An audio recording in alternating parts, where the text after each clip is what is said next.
ये कहानी शुरू होती है मेक्सिको के बॉर्डर पर, जहां एक औरत जिसका नाम कोरा है वो अपने असिस्टेंट अलियो के साथ कार में जा रही थी। तभी अचानक कोरा अलियो को कार रोककर बाहर निकलने के लिए कहती है और वो उससे इंजन खराब होने का ड्रामा करने के लिए कहती है कि जैसे वो उसको ठीक कर रहा हो। अलियो बाहर निकल के एक्ट शुरू कर देता है और कोरा दूर खिड़की से पास के मिलिट्री कैंप को घूरने लगती है। तभी एक हेलीकॉप्टर आता है जिससे सोल्जर्स नीचे उतरते हैं और लाशें उतारते हैं। पूरे 9 लाशें उनको बेस के अंदर ले जाते हैं। हमें पता चलता है कि आर्मी को ये बॉडीज जंगल में मिली थी, लेकिन किसी को नहीं पता कि इनके साथ ये सब किसने किया। और फिर कहानी 8 दिन पीछे चली जाती है ताकि हम देख सकें कि ये सब शुरू कैसे हुआ। हम एक छोटे प्लेन को उड़ते हुए देखते हैं जिसमें 8 पैसेंजर्स थे और एक फ्लाइट अटेंडेंट और पायलट। इनमें से एक पैसेंजर बहुत घबरा रही थी। उसने नोटिस किया कि प्लेन समुद्र के ऊपर से नहीं बल्कि एक बहुत बड़े जंगल के ऊपर उड़ रहा है। वो फ्लाइट अटेंडेंट से पूछती है कि उन्होंने रूट क्यों बदला। अटेंडेंट बोलती है कभी कभी मौसम की वजह से पायलट्स रूट बदल लेते हैं,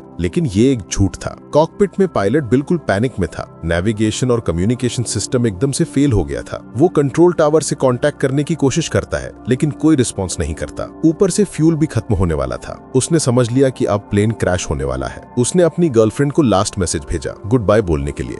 पैसेंजर्स डर के मारे चिल्लाने लगे। प्लेन तेजी से नीचे गिरने लगा, लेकिन पायलट ने थोड़ी सी कंट्रोल वापस हासिल की और जंगल के बीच में क्रैश लैंड कर दिया। प्लेन के बहुत से हिस्से टूट गए। सिर्फ फ्लाइट अटेंडेंट वहीं मर गई। बाकी सब पैसेंजर्स को छोटी मोटी चोट लगी, लेकिन वो जिंदा बच गए। बहुत बड़ी किस्मत थी उनकी। एक पैसेंजर जैक कॉकपिट की तरफ दौड़ता है पायलट को चेक करने के लिए। दूसरा पैसेंजर केविन उसकी हेल्प करता है। उनको पायलट बेहोश मिला जिसकी बॉडी में एक बड़ा ट्री ब्रांच घुस गया था, लेकिन वो जिंदा था। केविन ने तुरंत वो ब्रांच निकाल दी। इधर कार्लोस नाम का पैसेंजर प्लेन का दरवाजा खोलने में कामयाब हो गया, लेकिन इंजन में आग लग गई। इनमें से एक सोनिया नाम की पैसेंजर फायर एक्सटिंग्विशर उठा के आग बुझाने लगी, लेकिन वो शॉक हो गए जब कार्लोस आग बुझाने की बजाय अपना बैग लेने वापस प्लेन के अंदर चला गया। कार्लोस बोला इस बैग में मेरी बहुत जरूरी चीजें हैं, फिर निकल गया। जैक और केविन पायलट को बाहर ले आए, लेकिन उसकी हालत बहुत क्रिटिकल थी। वो अभी भी बेहोश था। केविन फोन निकालता है हेल्प के लिए, लेकिन सिग्नल 0 था। जैक वापस प्लेन के अंदर जाता है सोनिया की हेल्प करने, फ्लाइट अटेंडेंट की लाश निकालने। पास ही कार्लोस अपना बैग खोल के कुछ चेक करता है। दूर पैसेंजर लीसा अपने हस्बैंड ट्रेविस के पास बैठी है। उसे बोल रही है कि जल्द ही गवर्नमेंट रेस्क्यू टीम भेज देगा। पैसेंजर डैन अपनी वाइफ एमी के साथ बैठा है। जब जैक और केविन अटेंडेंट की लाश बाहर लाते हैं तो डैन एमी को हक करके उसका मुंह ढक देता है, लेकिन एमी को जंगल में पेड़ों के बीच एक अजीब सा फिगर दिखता है जो उनको देख रहा था, पर वो चुप रही, किसी को कुछ नहीं बोली। लीसा प्लेन के अंदर जाती है। सोनिया फूड और वाटर सप्लाईज चेक कर रही थी कि वो कितने टाइम तक चल सकता है, क्योंकि पता नहीं उन्हें कितने दिन यहाँ फंसना पड़ेगा। लीसा बोलती है टेंशन मत लो, रेस्क्यू टीम जल्दी आ जाएगी। थोड़ी देर बाद पायलट को होश आता है। सब उसके आसपास इकट्ठा हो जाते हैं। वो बताता है कि फ्यूल एकदम से खत्म हो गया और सारे सिस्टम्स फेल हो गए, मतलब कोई उनको लोकेट नहीं कर पाएगा। जैक केविन से पायलट का इलाज करने के लिए बोलता है, जिसे सुन के केविन हैरान हो जाता है कि तुम्हें कैसे पता कि मैं डॉक्टर हूँ। जैक बोलता है तुमने पायलट को उठाते वक्त मेडिकल टर्म यूज किया थे तो मैं समझ गया था। केविन मानता है कि वो डॉक्टर है, लेकिन सालों पहले उसने प्रैक्टिस छोड़ दी थी। वो अब मेडिकल सप्लाईज बेचता है। पायलट की इंजरीज बहुत सीरियस थी, उसे सर्जरी चाहिए। वे प्रॉपर इक्विपमेंट के बिना कुछ नहीं कर सकते थे। जैक प्लेन का फर्स्ट एड किट सजेस्ट करता है, लेकिन केविन मना कर देता है कि ये काफी नहीं होगा, बस टेबल रख सकते हैं जब तक रेस्क्यू ना आ जाए। जैक समझ जाता है कि बात सीरियस है, शायद बहुत दिनों तक यहाँ फंसना पड़ सकता है, इसलिए सबको अपना इंट्रोडक्शन देने के लिए कहता है। पहले वो खुद बताता है कि मैं इंश्योरेंस फ्रॉड केसेस का इन्वेस्टिगेटर हूँ। एमी बोलती है कि वो और डैन ने एक हफ्ते पहले ही शादी की थी और हनीमून पर जा रहे थे। लीसा ट्रेविस एक होटल चेन के ओनर हैं और वेकेशन पर जा रहे थे। सोनिया बोलती है कि बस उसे ट्रैवल करना पसंद है। उससे जॉब के बारे में पूछा तो उसने बताने से मना कर दिया। कार्लोस बोला कि वो रेसलर है, इंटरनेशनल टूर्नामेंट में जा रहा था और यहाँ पायलट को देख के लगता था कि वो मैक्सिकन है। सबको पायलट पर तरस आ रहा था तो सब केविन पर प्रेशर डालने लगे कि कुछ तो ट्राई करो। केविन मान गया। सब प्लेन से जो भी सप्लाईज और टूल्स मिले उनको इकट्ठा करने लगे। ट्रेविस ने अपना नाइफ भी दे दिया। एमी प्लेन के अंदर डैन के साथ बैठी थी। वो ऑपरेशन देख नहीं सकती थी। इधर दूसरी बार उसको खिड़की से पेड़ों के बीच वो मिस्टीरियस फिगर दिखा, लेकिन डैन ने उसे कहा कि वो उसका इमेजिनेशन है। केविन पायलट को ऑपरेशन करके उसके जख्म ठीक कर देता है। जैक और सोनिया को बोलता है कि अब कंडीशन स्टेबल है, पायलट को रात में होश आ जाएगा। रात होने पर सब प्लेन के आसपास सो गए, लेकिन रात में सबके सोने पर एक मिस्टीरियस आदमी आता है, पायलट के पास जाता है और उसको मार देता है। अगली सुबह सब शॉक हो जाते हैं। पायलट मर चुका था। उनको लगा ऑपरेशन के कॉम्प्लिकेशंस या जंगल के इन्फेक्शन से मरा होगा। केविन गिल्ट में डूब गया, लेकिन बाकी सब उसे समझाते हैं कि तुमने पूरी कोशिश की थी। बाद में सब पायलट की लाश को अटेंडेंट के पास रखने ले जा रहे थे कि उसका फोन गिर गया, जिसे सबने नहीं देखा, सिर्फ डैन ने देखा। उसने चुपके से फोन उठा लिया। एमी ने उसे ऐसा करते देख लिया और पूछा कि क्या करोगे इसका। डैन बोला सिग्नल ढूंढ के हेल्प कॉल करूंगा, और दूर चला गया ताकि एमी ना देख सके। और फिर पायलट की लाश के पास जाके उसकी उंगली काट ली उसका फोन अनलॉक करने के लिए। उसका असली इंटेंशन उसके बैंक अकाउंट से पैसे निकालना था, लेकिन फोन फिर भी पासकोड मांग रहा था, तो उसका प्लान फेल हो गया। इधर लीसा को कुछ गलत लगा। वो ट्रेविस को बुलाती है और बोलती है कि पायलट कॉम्प्लिकेशन से नहीं मरा, उसके होंठों का रंग और चेहरे का एक्सप्रेशन देखो, किसी ने उसको सफोकेट किया है, गला दबा के मारा है। लीसा को पक्का यकीन हो गया कि उनमें से ही कोई किलर है।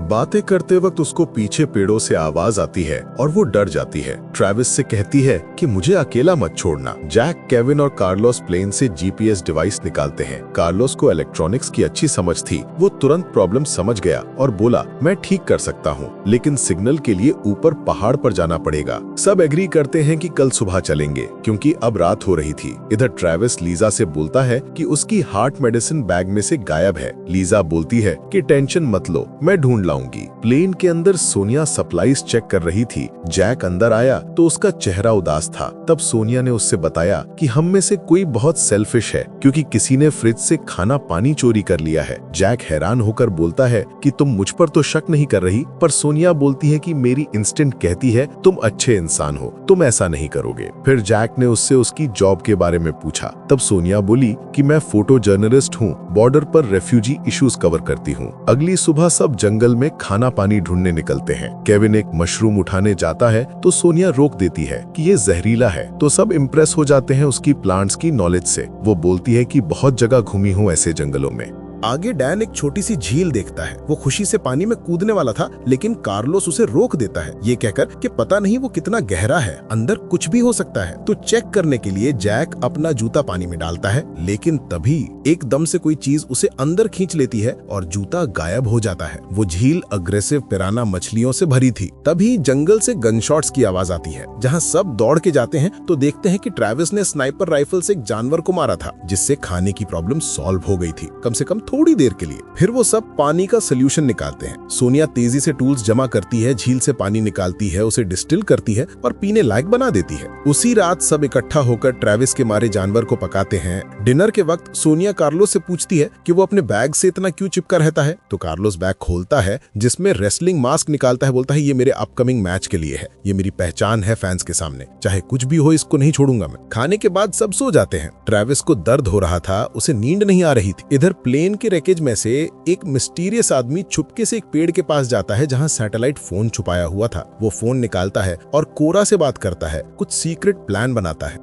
अगली सुबह लीसा चिल्लाती हुई जागती है। ट्रेविस कार्डियक अरेस्ट में चला गया था। केविन पूरी कोशिश करता है उसे बचाने की, लेकिन ट्रेविस मर जाता है। सबको लगा कि कल रात की मीट से पॉइजनिंग हुई होगी, लेकिन लीसा शॉक होती है, कहती है कि किसी ने उसे जानबूझकर मारा है। वो बताती है कि कल जिसने उसकी हार्ट मेडिसिन चुराई थी, उसी ने उसके खाने में जहरीला मशरूम डाला होगा। वो पायलट का भी याद दिलाती है कि उसको भी गला दबा के मारा गया था। लीसा टूट जाती है और बोलती है कि एक करके हम सबको मार देगा ये किलर। ये सुनकर सबके होश उड़ गए थे। प्लेन के अंदर सोनिया अकेली बैठी डर रही थी। तब जैक आता है उसे शांत कर, बोलता है कि ट्रेविस ने ज्यादा मीट खा लिया होगा और फूड पॉइजनिंग हो गई होगी, लेकिन सोनिया मानती नहीं।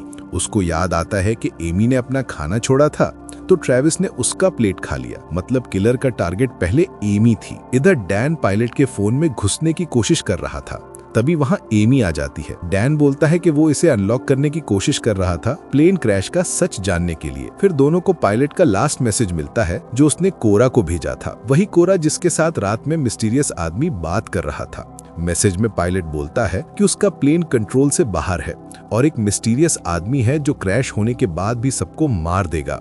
कोरा की जान को भी खतरा है और वो उसे जल्दी से गायब होने के लिए कह रहा था। ये मैसेज देखकर सब शॉक थे। उन्हें अब पक्का हो गया कि क्रैश एक्सीडेंट नहीं था, ये किसी ने प्लान किया था। फ्यूल का इशू भी सस्पिशियस लगने लगा। सब एक दूसरे पर शक करने लगे थे, लेकिन खुल के कुछ बोला नहीं किसी ने। एमी लीसा को कंफर्ट करने बैठती है और बोलती है कि कोई बाहर से हमें देख रहा है, ये सब करवाया जा रहा है। लेकिन लीसा को यकीन नहीं। वो बोलती है मुझे तो सब पर शक है। एमी अपने और डैन को डिफेंड करती है। लीसा पूछती है कि वो अपने हस्बैंड को कितना जानती है सच में। तो एमी एकदम फ्रीज हो जाती है, नर्वस हो जाती है। उसको रियलाइज होता है कि डैन के बारे में वो ज्यादा कुछ नहीं जानती। वो झगड़ा करती है और दौड़ के डैन को ढूंढने निकल जाती है। जंगल में चलते वक्त उसे वो मिस्टीरियस फिगर फिर दिखता है। एमी डर के भागने लगती है और सीधा डैन से टकरा जाती है। डैन उसे शांत करता है और फिर से कहता है कि ये उसका इमेजिनेशन है। बात करते वक्त एमी कहती है कि हमने जल्दी शादी करके गलती कर दी, एक दूसरे को जाना ही नहीं। इस पर डैन को गुस्सा आता है कि एमी ने लीसा की बात मान ली। आगे एमी बोलती है कि शायद उसने उससे पैसे के लिए शादी की थी, जिससे उनका झगड़ा बढ़ता है। बाद में एमी मेडिसिन लाने बोलती है। डैन जाता है तो एमी उसकी जैकेट चेक करती है तो अंदर अलग अलग प्रोफेशंस वाली बिजनेस कार्ड्स मिलते हैं, सब डैन के नाम से। इधर कार्लोस ने फाइनली जीपीएस डिवाइस ठीक कर दिया तो वो, सोनिया और केविन तीनों पहाड़ पर चढ़ने निकलते हैं ताकि डिवाइस को ऊपर लगा सके। चढ़ते वक्त सोनिया का पैर फिसलता है और वो क्लिफ से गिरने वाली थी, लेकिन केविन ने लास्ट सेकंड पर उसे पकड़ लिया। कार्लोस ने केविन को पकड़ के दोनों को ऊपर खींचा, लेकिन डिवाइस सोनिया के हाथ से गिर के पास के ही रॉक पर जा पड़ा। सोनिया हिम्मत जुटा के वहां पहुंचती है और डिवाइस उठा लेती है। आगे तीनों टॉप पर पहुंच जाते हैं। कार्लोस डिवाइस ऑन करता है, जिससे अब उम्मीद जागती है कि कोई तो उन्हें लोकेट कर लेगा। इधर जंगल में लीसा हंटिंग के लिए निकलती है। जैक उसके पीछे पीछे जाता है बात करने के लिए, लेकिन लीसा उस पर गन तान देती है कि उसके पास मत आना। जैक बोलता है कि मैं समझता हूँ तुम किसी पर भरोसा नहीं कर रही, लेकिन मैंने तुम्हारे हस्बैंड को नहीं मारा। लीसा सुनती तो है लेकिन बिलीव नहीं करती, फिर भी हंटिंग जारी रखती है। बोलती है बस जल्दी खत्म हो ये सब। एमी जंगल में अकेली बैठी डैन के बिजनेस कार्ड्स देख रही थी। उसे समझ नहीं आ रहा था कि उसने धोखा दिया। डैन आता है तो एमी उसे कन्फ्रंट करती है, जिस पर डैन मानता है कि पहले गरीबी में वो लोगों का इम्पर्सनेट करता था पैसे कमाने के लिए, लेकिन उसे एमी से सच में प्यार हो गया। एमी ये सुनकर थोड़ा शांत होती है। शाम तक कार्लोस, केविन और सोनिया वापस आते हैं। बोलते उन्होंने डिवाइस लगा दिया, अब रेस्क्यू टीम आ ही जाएगी। उस रात सब सो जाते हैं, सिर्फ कार्लोस जागता है जो वर्कआउट कर रहा था फिटनेस के लिए। तभी अचानक उसको पीछे किसी की प्रेजेंस फील होती है। पलटता है तो देखता है कि कोई उसका रेसलिंग मास्क पहने खड़ा है और रिएक्ट करने से पहले ही मास्क वाला आदमी नाइफ से उसे खत्म कर देता है। अगली सुबह जब सब देखते हैं कि कार्लोस गायब है तो सब सोचते हैं कि शायद वो जंगल में गया होगा, लेकिन लीसा ऐसा नहीं मान। वो बोलती है कि वो उस किलर का शिकार बन गया होगा, वो मर गया है, उसकी बॉडी पास में ही मिलेगी। जैक कहता है चलो उसे ढूंढते हैं, तो सब ग्रुप्स बना के जंगल में निकल जाते हैं। कुछ देर बाद सब खाली हाथ वापस आते हैं। केविन टेंशन में था कि डिवाइस से सिग्नल गया होगा कि नहीं, क्योंकि कोई रेस्क्यू नहीं आया था। इसलिए केविन और सोनिया डिवाइस चेक करने फिर पहाड़ पर जाते हैं। उनके रास्ते में काले कौवों का झुंड एक जगह चक्कर लगा रहा था। सोनिया बोलती है कि वहाँ लाश है और उस जगह पहुंचती उन्हें कार्लोस की लाश मिलती है। इधर एमी अकेली बैठी थी। जंगल से कोई उसको अपना नाम पुकारता सुनाई देता है। वो डर के स्टिक लेके आवाज की तरफ जाती है। उसे वही मिस्टीरियस फिगर दिखता है और डरते डरते वो स्टिक से उसे मार देती है, लेकिन होश आता है तो देखती है कि उसने गलती से डैन को मार दिया था। आगे सोनिया और केविन वापस क्रैश साइट पर आते हैं। जैक सोनिया को शांत कर रहा था और केविन डैन के जख्म का इलाज करता है और उसकी ब्लीडिंग रोक देता है। सब एमी पर शक करने लगते हैं कि उसने डैन को मारने की कोशिश की, तो डैन डिफेंड करता है कि वो किलर नहीं है। चाइल्डहुड में शूटिंग देखने से उसे एक ट्रॉमा है, जिसके चलते उसे हेलुसिनेशंस होते हैं। उसकी थेरेपी चल रही थी, स्ट्रेस से ट्रिगर हो गई, तो सब उसकी बात मानते हैं। इलाज करते वक्त केविन डैन के बैक पर एक टैटू देखता है पर चुप रहता है। फिर जैक, सोनिया, केविन कार्लोस की लाश चेक करने जाते हैं, जहां केविन बोलता है कि इसमें ट्रेविस का नाइफ यूज हुआ है। तब सोनिया मानती है कि अब पक्का किलर है हम में। वो पहले पायलट और ट्रेविस की मौत को एक्सीडेंट समझ रही थी, लेकिन अब नहीं। यहाँ सिटी में जैक की वाइफ क्लेयर प्लेन कंपनी के हेडक्वार्टर पर कोरा से मिलने आती है, साथ सिविल एविएशन अथॉरिटी का इन्वेस्टिगेटर भी। क्लेयर कोरा पर इल्जाम लगाती है नेग्लिजेंस का, लेकिन कोरा ठंडे दिमाग से बोलती है कि मुझे कुछ नहीं पता, सब एजेंसी से बात कर रही हूँ। क्लेयर को शक हो जाता है कि कोरा कुछ छुपा रही है। इधर जंगल में केविन डैन को कन्फ्रंट करता है उसके टैटू के बारे में। बोलता है कि ये टैटू सिर्फ जेल में मिलता है, तुम कोई क्रिमिनल तो नहीं। इस पर डैन गुस्सा हो जाता है, दोनों लड़ने लगते हैं। लीसा बीच में आके उन्हें रोक देती है, फिर खुद बताती है कि उसकी राइफल की सारी गोलियां चोरी हो गई, सिर्फ एक बची है। अब हंटिंग बंद, एक एक करके सब भूखे मरेंगे। डैन शांत होकर मानता है कि उसने गवर्नमेंट एम्प्लॉय बन के फ्रॉड किया था और जेल गया था। सब उसकी बात मानते हैं। यहाँ लीसा जंगल में अकेली निकल जाती है और सोनिया उसके पीछे जाती है। लीसा शॉक होकर बताती है कि उसे जैक पर शक है। मैंने उसको जंगल में अकेला जाते देखा, छुपकर फॉलो किया तो देखा उसने कुछ छुपाया है। उस रात तेज तूफान आता है, सब प्लेन के अंदर पनाह लेते हैं। पानी अंदर लीक हो रहा था। बंद करते वक्त प्लेन के स्ट्रक्चर से बड़ा सा इलीगल ड्रग्स का स्टैश गिरता है। सब शॉक हो गए थे, ये ड्रग ट्रैफिकिंग था, इसीलिए सबको मारने की कोशिश हो रही थी। बातें करते वक्त एमी खिड़की से मिस्टीरियस फिगर देखती है और दौड़ के बाहर चली जाती है। सब ये नोटिस करते हैं और उसे ढूंढने निकलते हैं। एमी जंगल में दौड़ती है, एक आदमी उसके सामने खड़ा होता है, हाथ में कार्लोस को मारा गया नाइफ लिए। वो एमी पर अटैक करने वाला था, तभी वहाँ लीसा आ जाती है और उस पर राइफल तान देती है। एमी को बोलती है कि भागो और बाकी लोगों को बुलाने के लिए कहती है। फिर किलर से कहती है कि नाइफ नीचे फेंको और घुटने टेक दो। किलर नाइफ फेंकता है लेकिन एकदम गायब होकर पीछे से आता है और लीसा का गला दबा के उसे मार देता है। अगली सुबह सब लीसा की लाश के आसपास खड़े थे। अब किसी को शक नहीं था कि किलर सच में उन्हीं में से कोई एक था। तभी सोनिया सबको शॉक कर देती है और जैक पर इल्जाम लगाती है। कहती है कि लीसा ने मुझसे कहा था कि उसने जैक को जंगल में कुछ छुपाते देखा। मैं वहां गई तो मुझे जैक की हैंडगन मिली, उसमें चोरी की गोलियां मिली और एक सैटेलाइट फोन भी मिला। सबको लगता है कि जैक ने ही सारे मर्डर्स किए। तो जैक बोलता है कि मैं नारकोटिक्स डिवीजन का अंडरकवर इन्वेस्टिगेटर हूं। मुझे पहले से पता था कि ये प्लेन ड्रग स्मगलिंग के लिए यूज होता है, इसीलिए मैं इस फ्लाइट में चढ़ा था। ये फोन मेरा नहीं, किसी ने प्लांट किया है मुझे फ्रेम करने के लिए। फिर वो सोनिया से कहता है कि मेरा वॉलेट निकालो, उसमें मेरी पुलिस आईडी है। केविन वॉलेट चेक करता है लेकिन कोई आईडी नहीं मिलता। जैक बोलता है कि शायद उसे किसी ने चुरा लिया होगा, पर उसकी बात पे किसी को यकीन नहीं होता। सब फोन का पासकोड मांगते हैं ताकि अथॉरिटी से बात कर सके। जैक बोलता है कि ये फोन मेरा नहीं, उसे पासकोड नहीं पता। डैन गुस्सा होके जैक को मार देता है। वो बेहोश हो जाता है। थोड़ी देर बाद जब होश आता है तो जैक पेड़ से बंधा हुआ मिलता है। सोनिया पास आती है और फिर से पासकोड मांगती है। जैक कहता है कि अगर मैं किलर होता तो अब तक गन से सबको मार देता। किसी ने मुझे जंगल में जाते देखा और मौका यूज करके ये सब प्लांट कर दिया। लेकिन सोनिया मानती नहीं, चली जाती है। डैन सजेस्ट करता है कि उन्हें जैक को टॉर्चर करना चाहिए जब तक वो कन्फेस ना करे, और चिट्स निकालते हैं। लॉर्ड केविन पर पड़ता है, लेकिन केविन डर रहा था, पर डैन उसे समझाता है कि उनके पास यही एक रास्ता है। सोनिया बोलती है कि मैं डैन और एमी को लेकर जीपीएस डिवाइस चेक करने जा रही हूँ, और तीनों निकल जाते हैं। इधर केविन जैक के पास आता है और उसे पीटना और टॉर्चर करना शुरू कर देता है। पासकोड मांगता रहता है। जैक दर्द से तड़प रहा था लेकिन मना ही करता रहा। पहाड़ पर सोनिया डिवाइस ठीक कर देती है और अब सच में सिग्नल जाने लगा था। सिटी में क्लेयर सिविल एविएशन ऑफिस में परमिशन मांग रही थी जैक को ढूंढने में। डायरेक्टर बोलता है कि मैक्सिकन अथॉरिटीज को जीपीएस सिग्नल मिल गया है, रेस्क्यू ऑपरेशन शुरू हो रहा है। आगे रात को जैक टॉर्चर से बेहोश पड़ा था। जब आंख खुलती है तो देखता है कि कोई तेज धार वाली चीज लेके आ रहा है। वो सोनिया थी। वो चुपके से आई थी उसको छुड़ाने। वो बोली, मुझे नहीं लगता कि तुम किलर हो, लेकिन मैं इस बात से श्योर भी नहीं हूँ, लेकिन तुम्हें छोड़ रही हूँ, तो तुम जाके हेल्प लेकर आओ, तब मुझे पता चलेगा तुम सच बोल रहे हो या नहीं। और वो उसकी रोप काट देती है और जैक जंगल में भाग जाता है। अगली सुबह केविन देखता है कि जैक गायब है। डैन और एमी डर जाते हैं कि अब जैक कहीं से उन्हें देख रहा होगा और उन पर अटैक करेगा। डैन बोलता है कि अब हम अलग हो जाते हैं, मेरे पास राइफल है, एमी को बचा लूंगा, जीपीएस सिग्नल चला गया है, जल्दी रेस्क्यू आ जाएगा। और डैन एमी अलग हो जाते हैं। केविन सोनिया से कहता है कि वो उसे जैक की गन दे दे, तभी उसके साथ रहेगा, लेकिन सोनिया मना कर देती है और केविन भी अकेला निकल जाता है। सोनिया अकेली जंगल में चल रही थी। जैक भी कहीं दूर निकलने की कोशिश कर रहा था। तभी अचानक जंगल से एक औरत की चीख गूंजती है। ये एमी की आवाज थी। सोनिया और जैक दोनों उस तरफ दौड़ते हैं और एक साथ पहुंचते हैं। वहां डैन और एमी जमीन पर पड़े थे, जिन्हें नाइफ से मार दिया गया था। केविन भी थोड़ी देर बाद पहुंचता है और शॉक हो जाता है। सोनिया तुरंत गन तान देती है जैक और केविन दोनों पर। कहती है कि तुम दोनों में से किसी एक ने इसे मारा है। केविन डैन की राइफल उठा लेता है और सोनिया पर तान देता है। कहता है कि तुमने जैक को छुड़ाया था ना, तुम दोनों ने मिलकर इन्हें मार दिया। सोनिया बोलती है कि मैंने छुड़ाया जरूर, लेकिन इसलिए क्योंकि मुझे लगता है वो किलर नहीं है, तुम ही किलर हो। जैक बीच में आता है और बंदूक नीचे करने के लिए कहता है। वो बोलता है कि अब लड़ने का वक्त नहीं, रेस्क्यू आ रहा है, सब साथ रहो। तभी हेलीकॉप्टर की आवाज आती है, लेकिन वो बहुत ऊपर था। क्लाउड्स और पेड़ों की वजह से वो उन्हें नहीं देख पाते और फ्यूल कम होने की वजह से वो वापस जा रहा था। जैक बोलता है कि पहाड़ पर चढ़ के आग जलाओ, दोबारा आएगा तो देख लेगा। सोनिया कहती है कि केविन अगर राइफल फेंक देगा तब वो चलेगी, जिस पर केविन राइफल झील में फेंक देता है, लेकिन फिर कहता है कि मैं तुम दोनों पर भरोसा नहीं करता, यहीं रहूंगा प्लेन के पास। तो सोनिया और जैक दोनों अकेले पहाड़ चढ़ने निकल जाते हैं। सिटी में क्लेयर मैक्सिको एयरपोर्ट पर पहुंचती है, लेकिन इमिग्रेशन वाला उसे रोक लेता है। वो पहले झूठ बोलती है कि वो एक टूरिस्ट है, पर ऑफिसर नहीं मानता तो क्लेयर रो पड़ती है और सच बता देती है। ऑफिसर दिल का अच्छा था, बोलता है कि मैं अथॉरिटीज से बात करता हूँ, अगर कुछ पता चला तो तुम्हें खुद जाने दूंगा। इधर जंगल में सोनिया और जैक पहाड़ की तरफ जा रहे थे।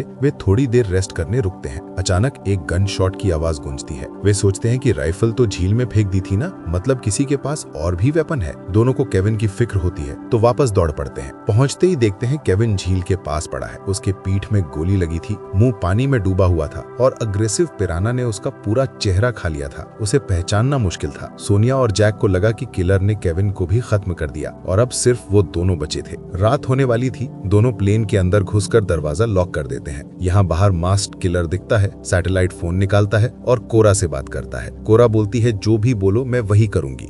अगली सुबह सोनिया और जैक समिट पर पहुंच जाते हैं। पूरा एरिया फॉग से ढका था। वे लकड़ी इकट्ठा करने का प्लान बनाते हैं। जैक की टांग में चोट लगी थी तो सोनिया अकेली लकड़ी लेने जाती है। जैक दूर से आवाज देता रहता है कि वो बात करती रहे ताकि मुझे पता चले कि तुम कहाँ हो। सोनिया बोलती है कि मुझे पास में कुछ मूवमेंट फील हो रहा है और फिर एक जोर का धक्का लगता है और सोनिया बेहोश हो गई थी। जैक चीख सुनता है और घबरा जाता है। वो मास्क किलर गन लेके उसके सामने आ जाता है। जैक पूछता है कि वो ये सब क्यों कर रहा है। किलर चुप रहता है और गोली चला देता है। जैक क्लिफ से नीचे गिर जाता है।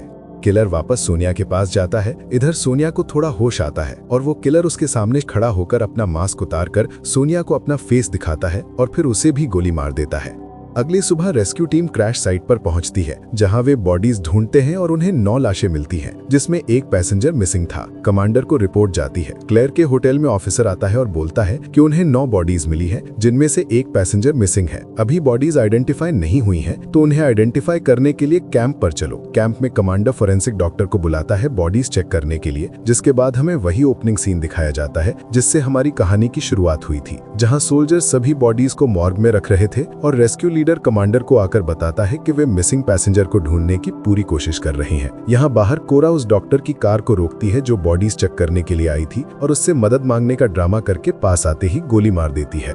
इधर मॉर्ग में बॉडीज के बीच से एक हाथ हिलता है और वो बॉडी नाइफ से बैक काट के बाहर निकलती है और ये था केविन, जो जिंदा है। और हमें पता चलता है कि केविन ही वही किलर था। केविन चुपके से एक सोल्जर को बेहोश कर देता है और अपनी बॉडी बैग में डालकर उसे बंद कर देता है। इधर कोरा उस डॉक्टर की आइडेंटिटी लेके कैंप में घुस जाती है और कमांडर से जल्दी बॉडीज चेक करने की परमिशन मांगती है कि उसके पास ज्यादा टाइम नहीं है। बाद में वो एक सोल्जर के साथ मॉर्ग में जाती है, जहाँ केविन उस सोल्जर पर अटैक करके उसे बेहोश कर देता है। कोरा उसको देखकर शॉक हो जाती है। केविन बोलता है कि उसने ड्रग्स इन लाशों के अंदर छुपाए थे, जिसके बाद दोनों फ्यूल डाल के मॉर्ग में आग लगा देते हैं और ड्रग्स लेके भाग जाते हैं। क्लेयर कैंप पहुंचती है तो कमांडर उसको मॉर्ग की तरफ ले जा रहा था। तभी एक धमाका होता है और पूरा मॉर्ग ब्लास्ट हो जाता है। केविन और कोरा इस केओस में बिल्कुल सेफली कैंप से निकल जाते हैं। यहाँ जंगल में जैक अभी भी जिंदा था और वो हेलीकॉप्टर की आवाज सुनता है तो खुशी से पागल हो जाता है। अपने सनग्लासेस निकालता है, धूप में रिफ्लेक्ट करता है, पायलट को सिग्नल देता है और रेस्क्यू टीम जैक को स्पॉट कर लेती है। बाद में हॉस्पिटल में जैक अपनी वाइफ क्लेयर से मिलता है। अथॉरिटीज को सब कुछ बताता है कि केविन ने सब प्लान किया था। पायलट उसका पार्टनर था ड्रग स्मगलिंग में। जब प्लेन क्रैश हुआ तो केविन ने पहले पायलट को मारा, फिर एक एक करके सभी पैसेंजर्स को खत्म कर दिया, डर फैला के उनको आसान टारगेट बनाया और जीपीएस डिवाइस खराब किया ताकि रेस्क्यू ना आ सके और सैटेलाइट फोन से कोरा के साथ मिलकर प्लान बनाता रहा। केविन ने अकेला रह जाने पर उसने राइफल की एक गोली छुपा ली थी। उसने दूर से फायर किया ताकि गनशॉट सुनाई दे और फिर अपने कपड़े डैन की लाश पर डाल दिए। उसे पीठ में गोली मारी और मुंह पानी में डुबोया ताकि पिरान्हा उसका चेहरा खाने और उसे कोई पहचान न सके। सबको लगा केविन मर गया। ट्रेविस की चोरी की हार्ट मेडिसिन का बड़ा डोज खा के खुद बेहोश हो गया और ड्रग्स लाशों के अंदर छुपाकर अपने आप को भी लाशों के बीच रख दिया। रेस्क्यू टीम ने अनजाने में उसको और ड्रग्स को जंगल से बाहर निकाल दिया और आर्मी ने उसका कॉन्ट्राबैंड धोने का काम कर दिया। यहाँ घर पर केविन कोरा के लिए ब्रेकफास्ट बना रहा था और उसे खुश होकर अपना पूरा प्लान बता रहा था। कोरा उसके काम से इम्प्रेस थी। आगे केविन एयरपोर्ट जाने वाला था ड्रग्स डिलीवर करने, लेकिन तभी जाते जाते कोरा बोलती है कि मुझे बहुत बीमार फील हो रहा है। तब केविन हंस के बोलता है कि बीमार तो फील होगा ही, मैंने तुम्हारे खाने में जहरीला मशरूम जो डाल दिया। और फिर उसे कहता है कि तुम उस पायलट के साथ मिलकर मुझे धोखा दे रही थी ना, तो अब ये तुम्हारी सजा है। और ये कहकर वो पायलट का सैटेलाइट फोन उसके सामने रख देता है और निकल जाता है।